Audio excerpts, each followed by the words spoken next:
So we're here, and maybe you can tell us a little bit about yourself, where you're from, what you've done so far. Well, Shed Sessions. This is the audience I'm talking to right here. I don't know if they've ever done this with a vocalist before, but I'm a vocalist. My name is Ahmed Wallace, aka JKing. I'm from Newark, New Jersey, but I'm a part of the East Coast Musicianal Circle. We've had some great successes in music and great trials getting there, so I want to encourage all of you that might be watching as young musicians coming up, older musicians starting out. Nothing is impossible. I'm from South Central Newark.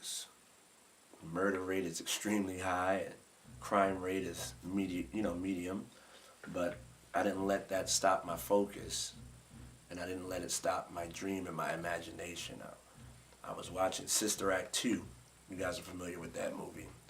Fell in love with the lead character. So it was with great honor that, I got the opportunity to work with her, and we did her album. You guys know it as The Miseducation of Lauryn Hill. From there, I was introduced to a gospel artist, Natalie Wilson and S.O.P. Met her there while we were working on Nothing Even Matters with D'Angelo. We were all working on that record, and her and Joe Flip Wilson, you know that name because he's Beyonce's musical director, and Lady Gaga and Meghan Trainor and the Bad Boy Tour, and the list goes on. And while working with them, we went on tour with them and stumbled upon another artist, gospel artist by the name of Byron Cage, where I started touring with him. And while on tour with him, he invited a friend to record an album with him, Lady Kim Burrell. I'm sure you're familiar with that one. Worked on her record. Went back to the studio, finished up some Aretha Franklin stuff. You're familiar with the song A Rose is Still a Rose, written by Lauryn Hill, produced by Lauryn Hill, sang on by myself and some other singers. And I can go on and on, They want me to get to the big one, which is Justin Timberlake, Future Sex Love Songs. We did Losing My Way for him. Like I was saying, I had no money. My family wasn't popular or rich, but I was determined to not just let my gift be a local phenomenon. So it has taken me from the streets of Newark all the way to where we are now here in the Netherlands with Shed Sessions. And so I want to encourage you that you are wonderful, you are incredible, and if you practice hard and you believe in yourself, there's nothing that you can't do. Is there anything else you need from me today? Yes, sir, bro. Maybe you can tell, specifically on the Justin Timberlake record, what was your role? Okay. What did you do? The process? Really, it was last minute situation, much like everything is in our line of work. Musicians and singers alike, you know how we do. We get the call and we show up. So I get a call one summer afternoon from Craig Wiggins. Shout out to Hezekiah Walker. He's the minister of music over at the Love Fellowship Church, Craig Wiggins. And he puts me in contact with the guy who's looking for me, Rudy. Rudy is, if you know anything about gospel and you know anything about A-listers, you know Rudy is one of the names that's often used for a lot of stuff. And so Rudy had been familiar with my comfort in the R&B world, and so he called me in to help out on a session. When I get to the session, and Cameron Diaz is sitting in there, and so I'm trying to figure out who I'm here with. So they direct me to the vocal booth, and I get in there, and who do I see standing there but Timberland, and Justin Timberlake. And they're working on this record, Losing My Way. Keep losing my way. I know y'all familiar with it, right? So now we're doing that record, and myself, and I'm there with the Love Fellowship Choir, and it was in that moment they were looking for an intro to the song. So what they asked us to do was to just think of something that might be dope. So I just started humming this little melody. Ba-dum, boom, ba-dum, boom, ba-dum, ba-dum, ba-dum. He says, go in there, put it down. So from there, I guess that got me an extra credit on the record. So when the Grammy was won, hey, we got one of those, And so, it was a very short-lived but wonderful experience. We took pictures. Me and Justin vibed very well. And we would see each other later on in the business and so on and so forth. So again, like I was saying, it's one of those things where it's just somebody I knew who had been familiar with what I was trying to do and created an opportunity for me to do it. So with God's help and with my discipline and with really just being in the right place and, you know, destiny, my being at the right place at the right time, we were able to do that project. And so it was a wonderful, wonderful experience. Justin is uber talented.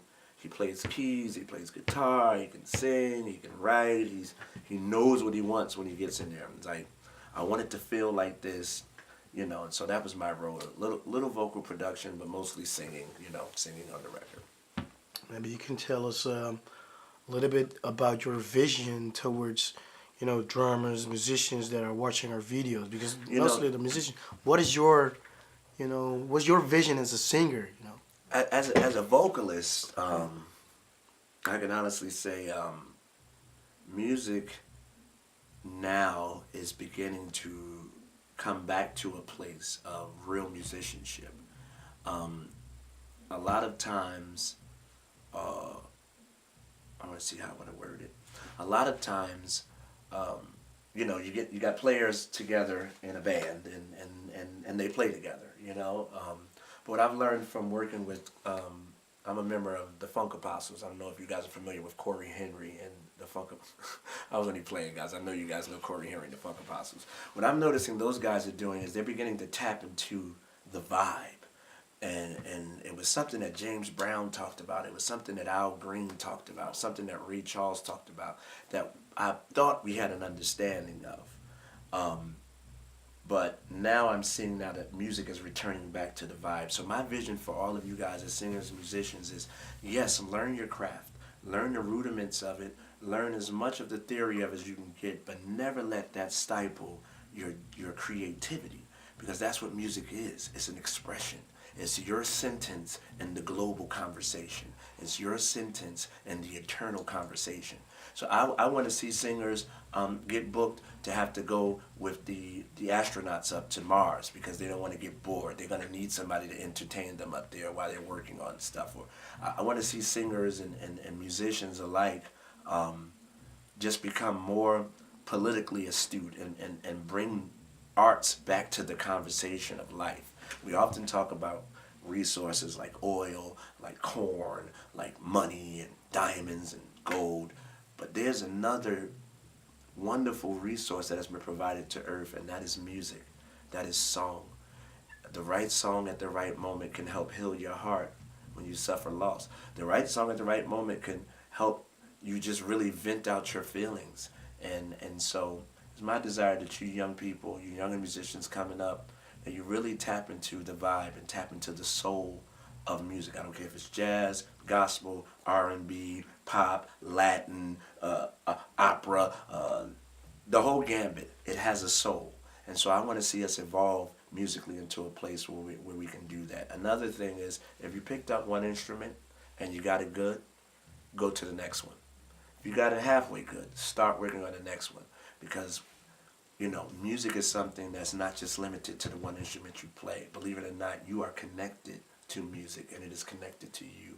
And I would love to see all of you young people playing every instrument, or at least know how to play every instrument. That's what Stevie and them do. Stevie will kill you on a horn, he'll kill you on the piano, clavicle, all of the digital sounds, and then he'll sit down on the drums and beat you to death with that. We worked on a few pieces of music together. He is a phenomenal talent all the way around. It's not just the Stevie that we see in the lights. The Stevie in the creative process, it is amazing work of art. Shout out to Adam Blackstone and those guys. They are definitely tapping into the vibe, and that's what I want to see happen.